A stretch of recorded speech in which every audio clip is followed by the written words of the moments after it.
vocês abram a palavra de Deus no livro de Juízes, capítulo 3, vamos ler do versículo 7 a 11, tá? Acompanhe na tela também. Assim diz a palavra do Senhor: os israelitas fizeram o que o Senhor reprova, pois esqueceram-se do Senhor, o seu Deus, e prestaram culto aos Baalins e a Azera. Acendeu-se a ira do Senhor de tal forma contra Israel que ele os entregou nas mãos de Cuxã-Risataim, rei da Mesopotâmia.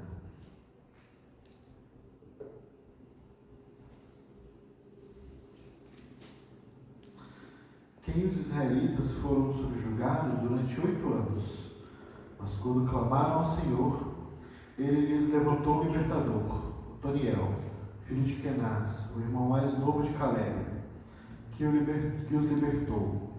O Espírito do Senhor veio sobre ele, de modo que liderou Israel e foi à guerra. O Senhor entregou Cuxã-Risataim, rei da Mesopotâmia, nas mãos de Otoniel, que prevaleceu contra ele, e a terra teve paz durante 40 anos, até a morte de Otoniel, filho de Kenaz. E aqui a palavra do Senhor. Vamos orar mais uma vez.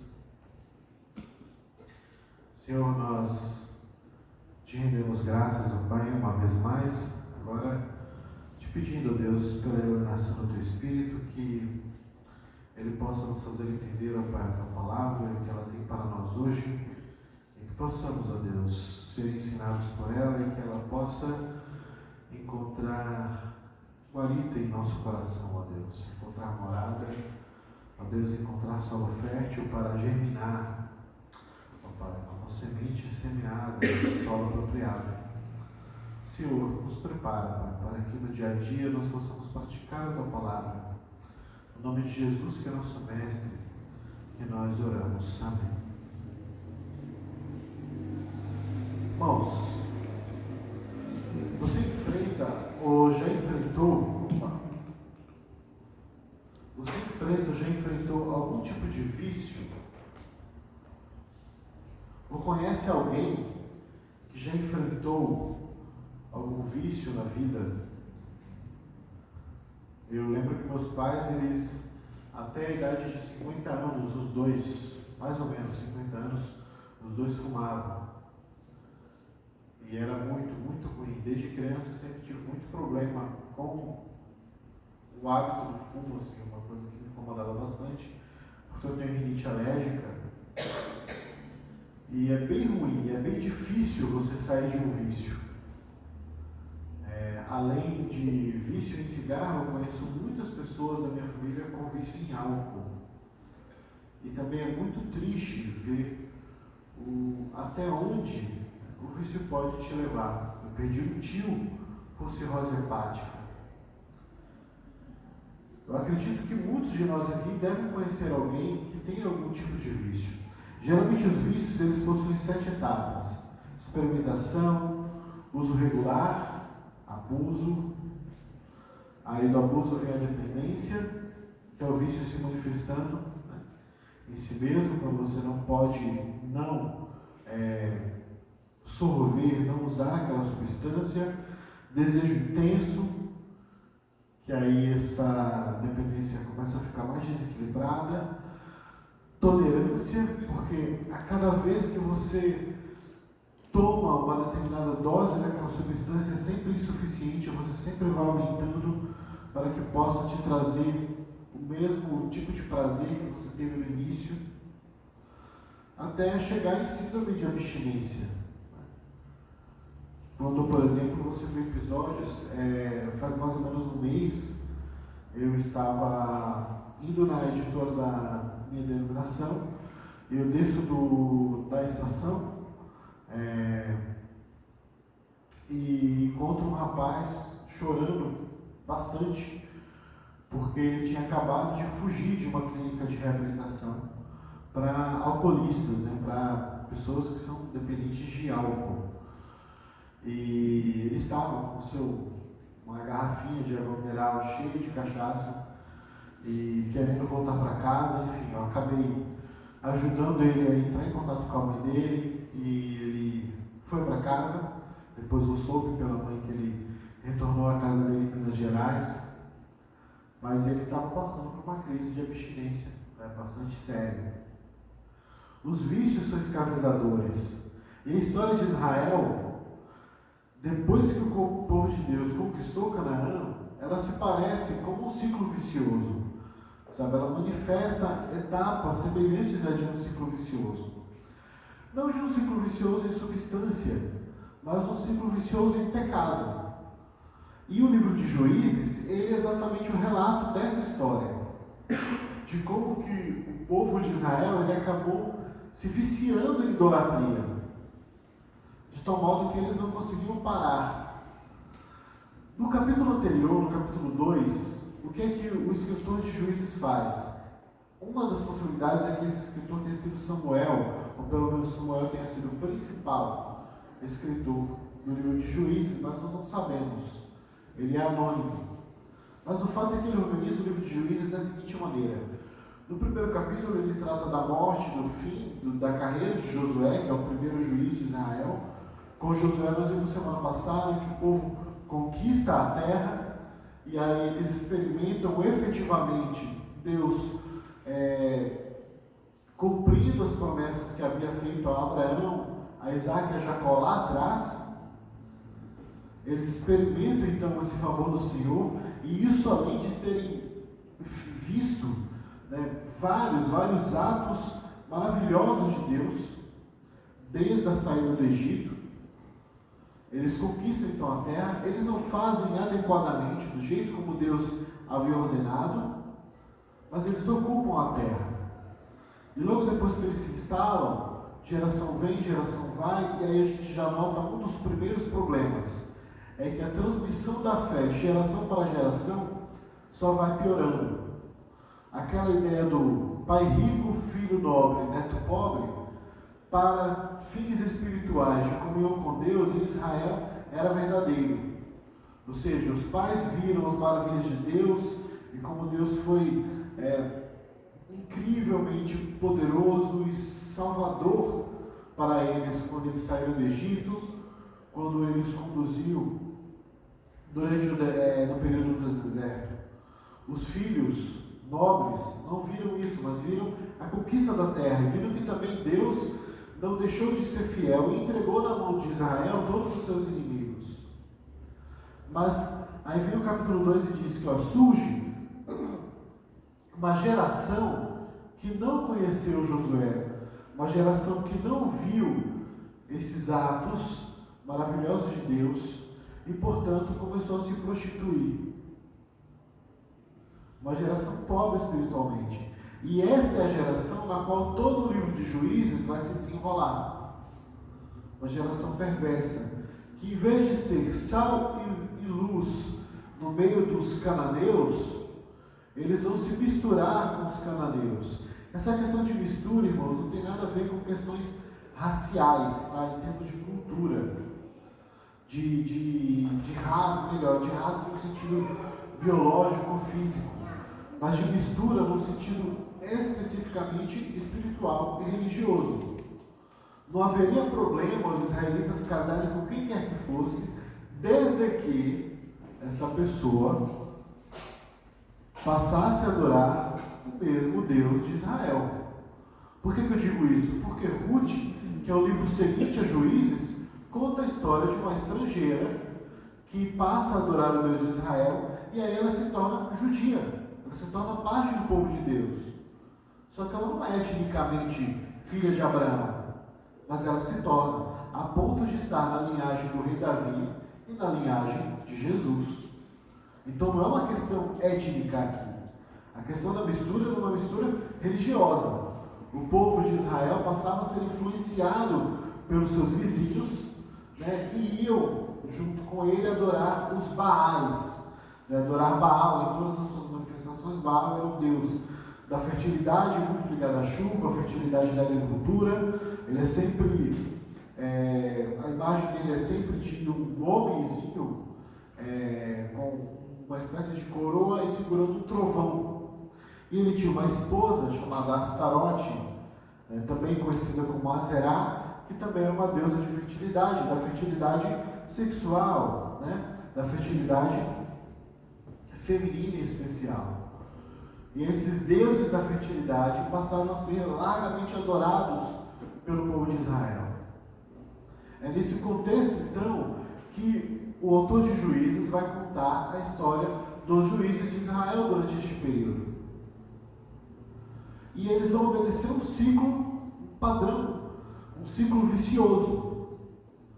É como se realmente Israel estivesse muito, mas muito viciado em idolatria.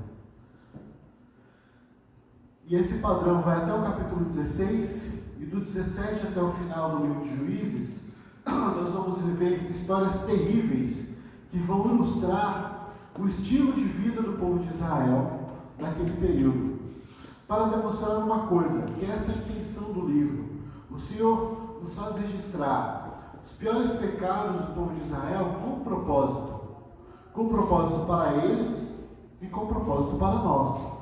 Para eles a época, para que eles jamais esquecessem que eles precisavam de ser provados, que aquilo que estava no coração deles precisava vir afora para ser curado, para ser limpo. Se ficassem cobertos, jamais eles iriam reconhecer o tamanho do pecado que eles praticavam. Se Deus simplesmente, por exemplo, só passasse a mão pela cabeça deles. E não é isso que acontece. O Senhor julga Israel. Israel daí clama ao Senhor. O Senhor atende o clamor e dá paz. Só que qual é o problema? Esse ciclo, ele volta. Depois de um período de paz, eles voltam a, digamos que, uma estaca zero. Então a gente poderia desenhar, pensar graficamente no livro de Juízes assim.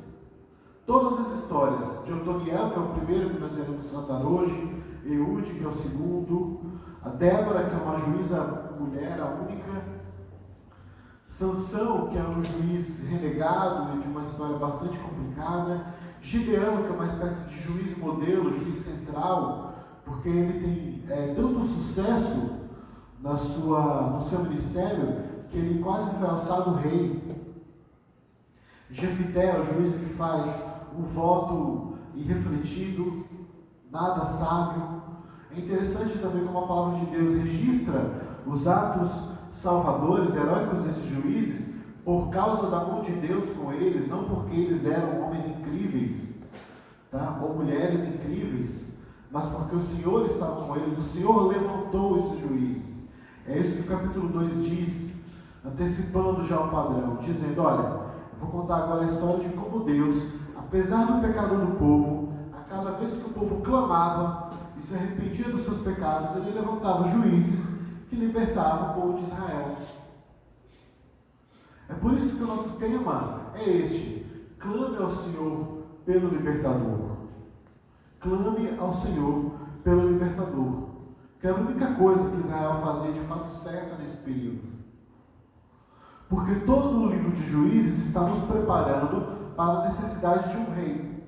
É por isso que o livro de Juízes tem uma espécie de refrão, chamado, nesta época, em Israel, cada um fazia o que queria. Em sociologia nós chamamos isso de anomia. É quando não há nenhuma ordem social. Nenhuma. É uma coisa ainda pior do que a anarquia. E era esse estado de Israel naquela época. Nos intervalos entre um juiz e outro. Nos intervalos entre ali. O povo viveu em paz e retornaram ao pecado de idolatria. Mas sempre presos nesse ciclo. Como rompê-los se eles clamassem como um libertador? Nós veremos então a história de Otoniel, que é o primeiro desses libertadores, e ele vai nos dar um padrão para todos os outros juízes. Por isso que ele foi escolhido, para a gente ver a partir dele, do ministério de Otoniel, de como que o Senhor pode nos libertar desse ciclo vicioso de pecado. O primeiro pecado é o pecado da idolatria. Assim como os israelitas pecaram, e essa primeira etapa desse ciclo, nós também pecamos. Os israelitas, o texto que a gente acabou de ler, fala que eles esquecem do Senhor E essa é a primeira coisa, gente. Quando a gente resolve pecar de maneira obstinada, nós esquecemos do Senhor. Nós esquecemos de considerar aquilo que o Senhor considera. Nós esquecemos de consultá-lo. São pequenos sintomas mesmo, que nós deveríamos prestar atenção e perceber, olha, parece que há algo de errado comigo. Por exemplo, cada vez mais oramos menos, consultamos menos ao Senhor. Consultamos menos ao Senhor em oração, colocando diante dele a nossa vida cada vez menos, buscamos sabedoria da sua palavra cada vez menos e nos enchemos de várias outras fontes de informação. E começamos a tomar decisões a partir delas, baseando a palavra do Senhor. Nós costumamos de primeira esquecer do Senhor. Só que tem uma coisa, o seu coração e o meu coração foram feitos para adorar alguma coisa. Sempre. Ou seja, não há como você não adorar nada. No fundo, você pode adorar a você mesmo. Que geralmente esse é o ídolo mais popular. Então, quando nós esquecemos o Senhor, não fica o vazio. Ele é preenchido por ídolos. Que é o que acontece com o povo de Israel. Ele preenche esse vazio com ídolos. Ele preenche esse vazio com Baalins e com Azerá, que eram os símbolos. Azerá também é traduzido em algumas versões da Bíblia mais antigas como poste ídolo, né? Porque a imagem era de poste, e nesse poste era talhado o formato da deusa Azerá, que era uma deusa da fertilidade, bastante sensual, que era inclusive servida por prostitutas cultuais. E os Baalins eram imagens de Baal, em várias das suas versões. Havia vários tipos de Baal. Mas por que eles adoram a Baal e a Azerá agora? Porque eles esqueceram do Senhor antes. Se a gente esquece do Senhor, a gente não deixa de adorar nada. A gente está adorando qualquer outra coisa no lugar dele. E aí, cometemos pecado. Todos os pecados, irmãos, todos, qualquer um deles, eles têm algum quê de idolatria. Sabe, tipo, qualquer coisa que a gente fizer, se a gente mente, a gente também está sendo idólatra, porque é bem possível que você minta para livrar-se de algum problema, de algum prejuízo. Idolatria de quem? Do seu ego, né? Ou de alguma coisa que você não quer perder, e se você não mentir, você pode correr o risco de perdê-la, se falar a verdade. Qualquer pecado, o pecado da ira também tem um fundo idólatra. O pecado da avareza tem fundo idólatra. O pecado da promiscuidade tem fundo idólatra. Qualquer pecado que você pensar tem um fundo idólatra, uma base de idolatria. Então esse povo acaba ficando completamente depravado. E aí o que é que o Senhor faz? O Senhor aplica juízo. O povo de Israel recebe juízo derramado da própria mão de Deus. E o Senhor já havia avisado isso antes. E aqui é interessante este padrão. E aí a gente vai lembrar de aliança mais uma vez. Por quê? Porque o fato do Senhor derramar juízo não significa que Deus está se desfazendo da aliança que foi feita. Muito pelo contrário. Lembra que a aliança, ela é incondicional, ou seja, Deus estabelece uma aliança depois de já salvá-los, não antes. Deus chama o povo de Israel para ser seu povo antes de qualquer coisa, ou seja, antes de colocar qualquer mandamento, ele primeiro salva. E aí, quando ele chama esse povo para ser povo santo, para ser nação eleita, para ser o povo sacerdotal de Deus, ele então estipula mandamentos. Ele dá uma lei. E essa lei possui de fato penas. E as penas precisam ser aplicadas. Então o Senhor, quando eles conseguem conquistar o território de Canaã, ele fala de uma maneira muito categórica por meio de Josué àquele povo: olha, se vocês não me obedecerem, virá juízo sobre vocês. a terra vai ficar seca, vocês não terão plantação, e vocês serão entregues na mão dos inimigos de vocês, que aliás vocês não expulsaram da face de vocês. Ou seja, era algo que já estava predito já. E isso, de maneira alguma, anulava a aliança. O povo de Deus, e o maior exemplo no livro de Juízes, que ele continuava sendo o povo de Deus, era que Deus suscitava juízes, ou seja, heróis pontuais, para poder libertar o povo. Por quê? Porque o Senhor não tinha esquecido da sua aliança. Mas o Senhor, ele resolve provar o coração deles. E nessa prova é necessário aplicar juízo. Então, quando o povo começa a se esquecer do Senhor e começa a ir atrás de ídolos, o que é que o Senhor faz? Aplica juízo. Nesse caso aqui em específico, ele os entrega nas mãos de um homem chamado Cuxã-Risataim, cujo nome quer dizer Cuxã, um homem duplamente impiedoso. Olha o título dele, um homem duplamente impiedoso. Ele provavelmente, irmãos, não era alguém que já ainda morasse na Mesopotâmia, mas alguém vindo de lá, expulso por outro povo, e que desce até Canaã, procurando terras, como os hunos fizeram na Europa, no Império Romano.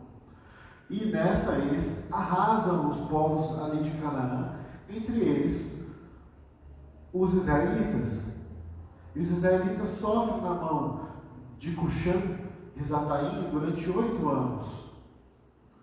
Cuxã-Risataim, então, ele é um instrumento de Deus para aplicar juízo sobre o próprio povo de Deus. Sim, ser alvo do povo de Deus e ser alvo do juízo de Deus, isso é importante. Nessa questão aqui, no livro de Juízes, é sinal de você ser povo de Deus. Percebe que o livro não está falando que Deus derramou juízo sobre os outros povos, sobre os cananeus, os heveus, os ferezeus, os filisteus, os jebuseus, nenhum desses povos que eram vizinhos de Israel. Deus derramou juízo sobre o seu povo, porque Ele corrige a quem ama. Ele não corrige a quem não ama. Ele corrige os seus filhos. Ele trata com mais rigor os seus filhos. E se você, por exemplo, está em pecado e não recebe juízo, talvez você ainda não seja filho de Deus. Olha que grave isso pode ser. É uma coisa a se considerar. O Senhor, Ele aplica juízo sobre nós quando nós pecamos. E isto é bom. Por quê? Porque o que é que Deus queria fazer com o povo? Chamá-lo ao arrependimento. Assim também Ele faz conosco quando derrama juízo sobre nós. Ele quer nos dar um chacoalhão, nos chamar ao arrependimento. Às vezes, falar não basta, precisa desenhar. Sabe, quando você está lidando com uma pessoa muito obstinada, você precisa alertá-la de alguma maneira, você diz, nossa, dá vontade de dar uns tapas na pessoa para ver se ela acorda. O Senhor faz isso conosco constantemente, fazendo com que a gente sofra as consequências do nosso pecado, para o nosso bem, para que a gente possa consertar o nosso caminho. Por isso, então, que Deus entrega o seu povo na mão de um povo estrangeiro e cruel, para que eles aprendessem que o modo como eles estavam vivendo estava errado, e eles precisavam de conserto. E o que é interessante é que o próprio livro de Juízes, apesar de ser um livro com bastante histórias de heróis, são épicos os episódios de cada um dos juízes, ele nos mostra que o povo se volta ao Senhor, eles veem o prejuízo que dá ao pecado, à idolatria, e aí eles se voltam ao Senhor com um clamor por um libertador. E é o próprio Deus que provê. Mostrando que, de fato, irmãos, na aliança com Deus, funciona de maneira gratuita e graciosa. O povo aqui, ele clama e Deus atende. E o Senhor ouve eles. Assim também Ele nos ouve. Com uma diferença, irmãos. O tipo de libertador que o Senhor nos dá hoje é muito, mas muito mais completo do que os libertadores que eram levantados para Israel no período de Juízes. Mas o Senhor então aqui ouve o povo e atende o seu clamor. E aí nos vai uma lição importante. Se você está em pecado e reconhece isto, clame ao Senhor. Ele nunca, mas nunca mesmo, lança fora. Não faz como nós, né? Nós, quando vemos alguém errar, a primeira coisa que a gente faz é jogar a pessoa fora. Tudo, inclusive, que ela pode ter feito de bom, passa a não valer nada mais. Basta um erro que a gente observe e o nosso desprezo já pode chegar naquela pessoa assim, num nível, sabe, tipo, insuportável. Deus não é assim. Apesar dele nos disciplinar, dele nos fazer sofrer a paga do nosso pecado, a consequência amarga, Ele nunca nos lança fora se nós nos achegarmos a Ele. Se você, por exemplo, clamar a Deus, se você orar ao Senhor, Ele nunca vai te lançar fora. O Senhor é aquele que mora com o contrito, assim diz a palavra de Deus. Ele mora com aquele que está com o coração arrependido, com aquele que está machucado, com aquele que se reconhece pequeno, frágil e humilde diante dele. Ele mora. Essa expressão muito bonita, mostrando que o Senhor ele tem uma intimidade profunda com esse tipo de pessoa, que reconhece a sua pequenez diante de Deus e a sua incapacidade moral diante de um Deus Santo. Reconhece os seus pecados, confessa-os diante de Deus, clama ao Senhor por um libertador. Que o pecado não lhe seja uma barreira para que você continue a não orar mais, mas muito pelo contrário. Uma das primeiras maneiras de você abandonar o pecado é passando a orar ao Senhor. Sabe, não tem como você se livrar de hábitos ruins não adotando hábitos bons no lugar. Você tem que substituir uma coisa por outra. A santidade, ela tem um aspecto negativo, de não fazer.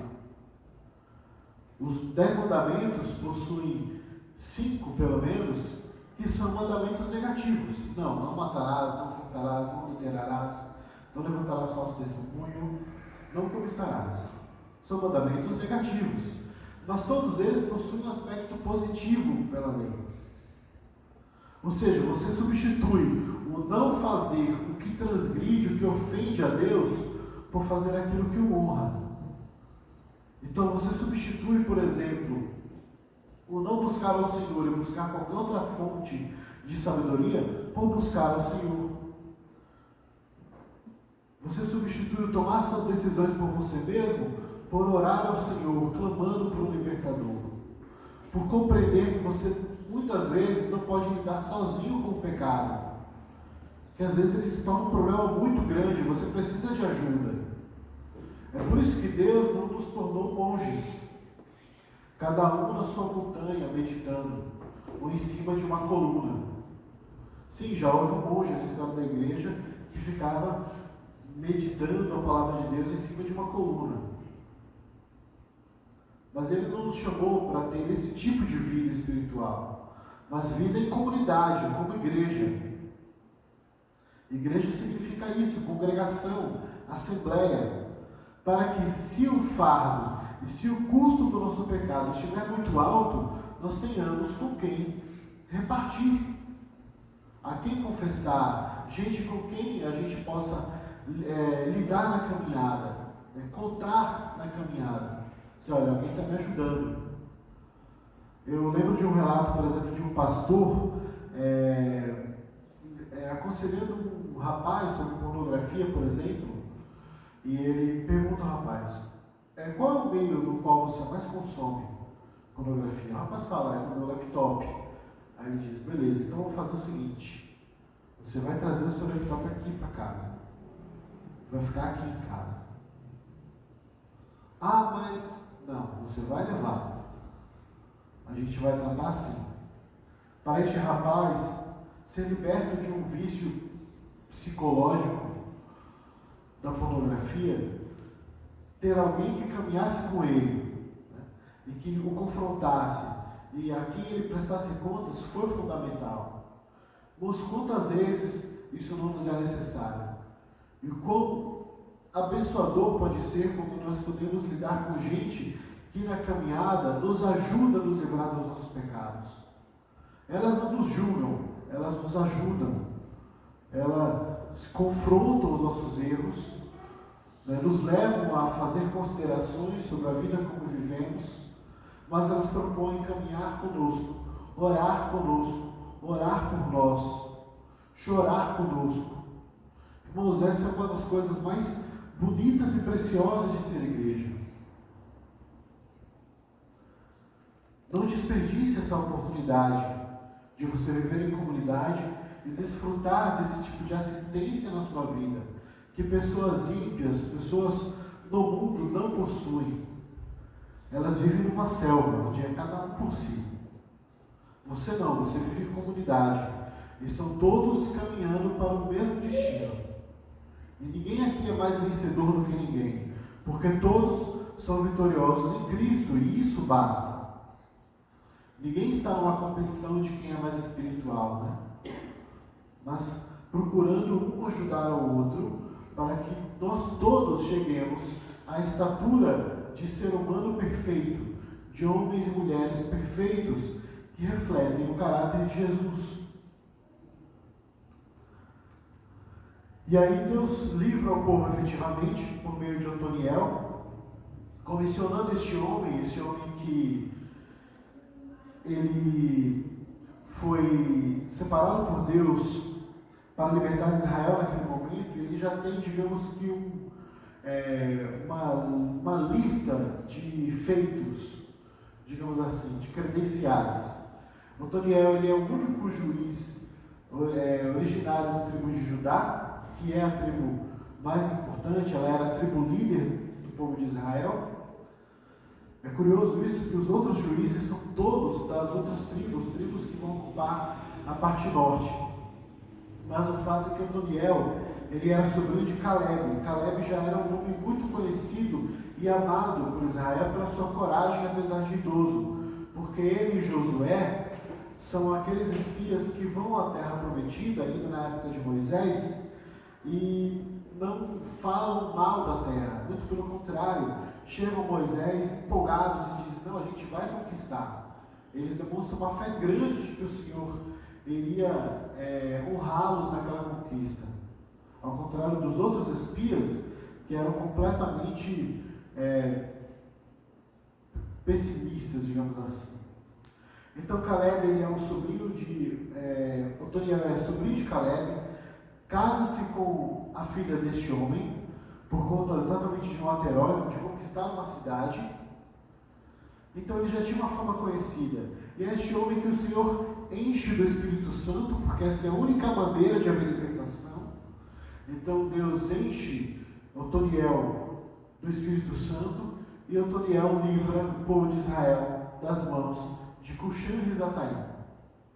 Consegue derrotar este líder dos Hurritas, que era o povo de Cuxã-Risataim, e livrar finalmente Israel do seu algoz, depois de 8 anos de sofrimento.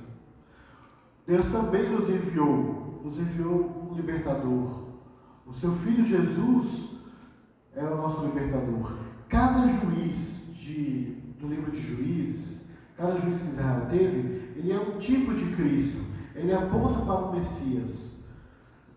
A salvação que eles podiam dar era uma salvação provisória, mas a que Jesus dá é permanente. Ele nos liberta não de um inimigo externo e visível, mas de algo muito mais profundo. Ele nos liberta dos nossos pecados. Ele nos liberta do poder da morte, de estar morto para sempre. Ele nos liberta da influência de Satanás, do diabo. O Senhor, ele nos liberta destas coisas muito mais profundas e que não tem prazo de validade. O período de juizado, digamos assim, de Otoniel, ele é o período no qual o povo israelita vai experimentar um tempo de paz. 40 anos, só 40 anos. Porque Otoniel morre, e aí o que acontece? Depois que ele morre, o pessoal volta no ciclo, ao início, volta a pecar. E aí Deus vai ter que levantar um novo juízo contra eles. E depois o povo vai acabar clamando. E aí Deus vai levantar um novo juiz. E por aí vai. Até Deus estabelecer finalmente um reino. Estabelecer Saul e especialmente Davi e Salomão. E quebrar esse ciclo. Mas cada um desses juízes são manifestação daquilo que Jesus viria fazer por nós. Nós teremos então essa felicidade completa. Esse nome paz é bastante conhecido, né? Na sua forma hebraica, Shalom. Acho que é um nome que é bastante conhecido, então não há problema falar. Ele é muito mais do que uma mera ausência de guerra, mas ele é esse tipo de paisagem. É felicidade plena. É você plantar e colher, ter certeza que vai colher. É você criar o animal e saber que ele vai dar novos filhos, novas crias. É nenhuma mulher abortar. É toda a sua família estar cheia de saúde. É todos terem casa, todos terem como viver de maneira plena. Isso é o Shalom. Ou seja, Shalom é uma felicidade plena absoluta, não é uma mera ausência de guerra. E o Senhor Jesus conquistou para nós um Shalom verdadeiro e permanente, uma felicidade plena, muito mais excelente do que a dos juízes, porque a dos juízes valia o tempo em que eles estivessem vivos. Jesus é um herói, um salvador que não morre. E por isso ele pode nos garantir uma felicidade permanente. Quando ele consumar o seu reino. E até lá o que faremos? É onde eu quero chegar, irmãos, na nossa conclusão. E declarar o seguinte: somente em Cristo, então, teremos libertação dos nossos pecados. Irmãos, esse é o inimigo mais complicado da gente lidar no dia a dia. Quando o Senhor Jesus venceu a morte, isso digamos que uma vitória indireta para nós, porque nós só lidamos com a morte quando ela é uma ameaça real, de fato. Mas pecado, nós lidamos todos os dias, o tempo inteiro. E somente Jesus pode nos libertar dos pecados de fato. A palavra de Deus nos diz em alguns textos. Primeiro, Isaías 53:5. Mas ele foi transpassado por causa das nossas transgressões, foi esmagado por causa das nossas iniquidades. O castigo que nos trouxe paz estava sobre ele, e pelas suas feridas fomos curados. Jesus, ele é o único que pode nos dar vitória sobre o pecado, porque ele se fez maldito no nosso lugar. Porque ele fez com que toda a ira de Deus, a ira absoluta de Deus, de simplesmente dizer: eu não deveria salvar ninguém, nenhum ser humano, porque todos são transgressores. Toda esta ira que era merecedora para nós, de nós não termos esperança nesta vida e simplesmente pensar na vida tal qual ela nos se mostra visivelmente, acabou. Toda esta ira foi colocada sobre os ombros de Jesus. Por isso só Ele pode nos libertar verdadeiramente do pecado. Só dele, inclusive, que nós podemos ter consciência de que pecamos. Porque naquele ciclo, na primeira parte, quando o povo começa a adorar os Baalins e Azerais, eles não têm ideia de que eles estão em pecado. Quando vem o juízo lhes traz a consciência. Mas até a consciência do nosso pecado é algo que o Senhor Jesus é que nos dá por meio do seu Espírito. 1 Pedro concorda com Isaías e diz assim: Ele mesmo levou em seu corpo os nossos pecados sobre o madeiro, a fim de que morrêssemos para os pecados e vivêssemos para a justiça. Ele levou antes que nós pedíssemos que Ele levasse todos os nossos pecados na cruz. Mas todo aquele que é chamado para ser justificado em Jesus, também recebe o chamado para a santidade. E nesse chamado de santidade você trabalha. Na justificação, voltando, repetindo sempre este ponto, que é o que a gente vê como padrão em todas as alianças. Deus, Ele nos liberta, nos justifica, independente dos nossos atos, mas Ele exige santidade depois, e isso exige o nosso esforço, para que nós possamos viver para a justiça. Por suas feridas, então, nós somos curados. E aí vem 1 João, que a gente acabou de ler, sobre o nosso momento de confissão.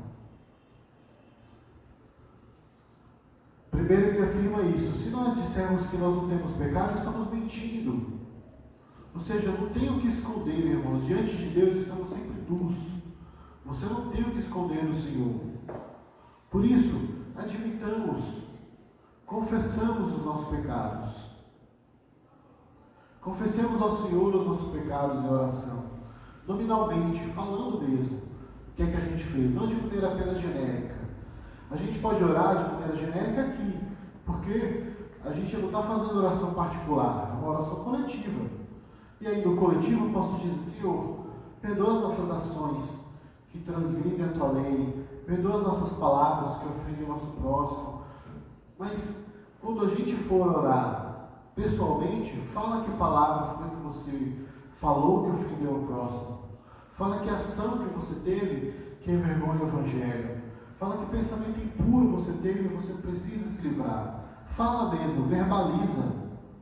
Irmãos, isso é muito didático, muito pedagógico para nós. E aí ele nos lembra isso, que é um traço de esperança que a gente leu também no nosso momento de confissão. Nós temos um advogado, nós temos a quem clamar. Por isso que nós podemos dizer que somente em Cristo teremos libertação dos nossos pecados. Clame por este libertador, porque Ele pode ser o seu advogado diante de Deus. Corre para Cristo, irmão. Não há outra saída para a nossa vida senão esta. Corra para Jesus. Não há outra saída. Ele é o juiz da nossa alma. Ele é aquele que Deus separou para nos libertar de maneira definitiva, de uma vez por todas. E cada vez que você cair na sua caminhada, corre para Cristo mais uma vez. Ele sempre estará de braços abertos. Assim como o Senhor várias vezes levantou vários juízes para libertar Israel, quantas vezes forem necessárias, o Senhor vai nos receber para que a gente volte a caminhar uma caminhada de santidade. Vamos orar? Senhor, nós te louvamos, ó Deus, porque o Senhor não apenas foi Criador, ó Deus, e Libertador, mas o Senhor também foi pedagogo para o teu povo, que ensinou, ó Deus, o teu povo como eles deveriam conhecer a Ti, ó Deus, e também como deveriam conhecer a si mesmos, reconhecer os seus pecados e voltar, ó Deus, a sua face para Ti. Nós também, ó Deus, te pedimos que o Senhor faça conosco mesmo. Ó Pai, nos ajuda, Senhor, a reconhecer a nossa pecaminosidade, reconhecer cada pecado nominalmente e confessar diante do Senhor, confessar o nosso próximo, ó Deus, aquele contra quem pecamos, contar, ó Deus, com a ajuda, ó Pai, do nosso irmão, da nossa caminhada, para vencer, ó Deus, os nossos pecados. Nos ajuda, ó Deus, em nome de Jesus, aquele que foi feito impuro, ó Deus, e injusto, para nos tornar puros e justos diante do Senhor. Amém. Vamos cantar.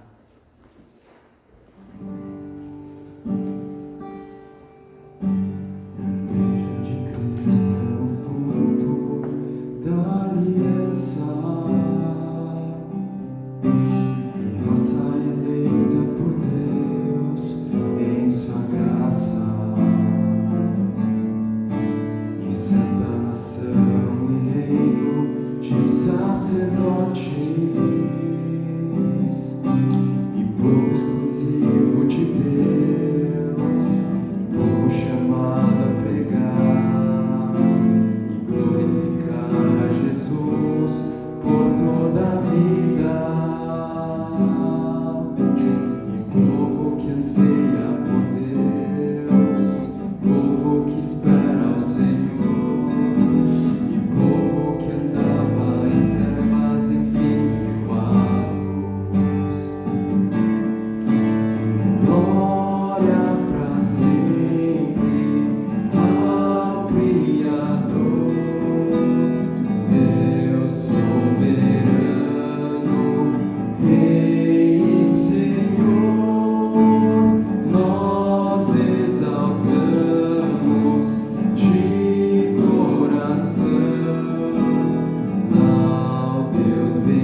Irmãos, vamos nos colocar de pé, vamos fazer a oração que o Senhor nos ensinou.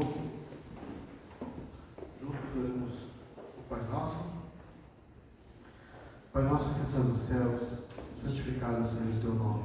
Venha o teu reino, seja feita a tua vontade, seja na terra como no céu. Dá-nos hoje o nosso pão de cada dia. Perdoa as nossas dívidas, assim como nós perdoamos os nossos devedores. Não nos deixes cair em tentação, mas livra-nos do mal. Que teu reino, o poder e a glória para sempre. Amém. Irmãos, só um aviso, tá? Semana que vem, no dia 9, é aniversário da igreja, então o culto será unificado. Não haverá culto em português, para nós contarmos todos juntos em coreano, mas eu creio que haverá tradução simultânea em português, tá? Também lembrando as reuniões então do grupo Significado do Casamento, retorna em agosto, se Deus assim permitir, quando nós retornarmos de viagem, tá? Dia 10, eu e Miriam e as crianças devemos voltar a Aracaju por esse período para resolver umas questões pessoais, como os irmãos já sabem. Peço que os irmãos estejam orando por esse período lá, tá bom? Isso, mas durante esse período vai ter escola dominical, tanto para as crianças, normalmente, só não vai ter o culto em português, vai ser um culto só em coreano, com tradução, tá? Durante esses 3 domingos. Mas também haverá escola dominical para os jovens com o pastor, tá bom? O Senhor então os abençoe e tenha uma boa semana.